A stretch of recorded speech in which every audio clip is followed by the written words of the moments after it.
When he told me he hated tests, I would burn the midnight oil just to highlight all the important parts and make notes for him.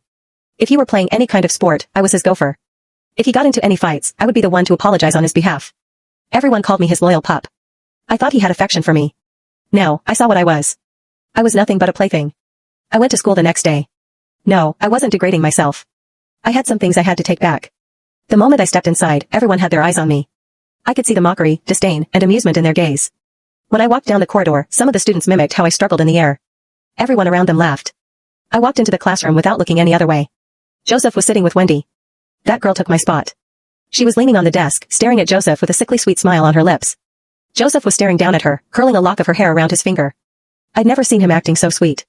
He raised his head and offered me an indifferent look. Hey.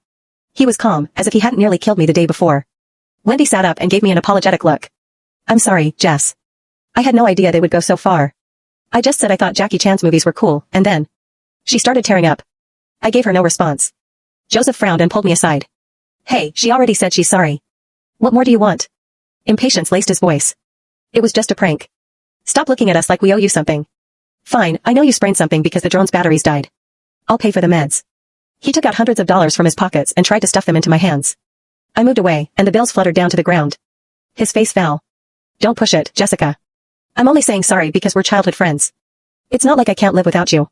The class was staring at us, engaged in whispered discussion. I can't believe she's pushing away money. Yeah, if it were me, I'd do the same thing 100 times. I bent down, picked up the money, and approached Wendy. Then I slammed the cash into her face right in front of the whole class. I don't give a flying fuck about your apology or money. And woman, this is my spot. Get your ass off. Silence choked the classroom. Everyone was staring at me in shock, including Joseph. He never thought the usually gentle me would do something so outrageous. Wendy's face turned into a sickly shade of greenish-white. Tears were swirling in her eyes, and she looked at Joseph like a hurt kitten. Joseph. Joseph snapped out of it and shoved me off. Are you out of your goddamn mind, Jessica? That threw me off balance, and my back slammed into the corner of a desk. The pain nearly took me out, but I kept my eyes locked on Wendy. Slowly, I repeated, I'll say this one last time. Get your ass off my seat. The look in my eyes scared her, and she stood up without thinking. Then I started packing my stuff. I did not care what everyone else was doing. I put my books, my notebooks, and a pen into my bag. All my stuff, I took all of them. Joseph was still standing, but his chest was heaving. What are you doing? Trying to fuck off now? He was still mad. I ignored him. Then he grabbed my hand with enough force to crush my bones.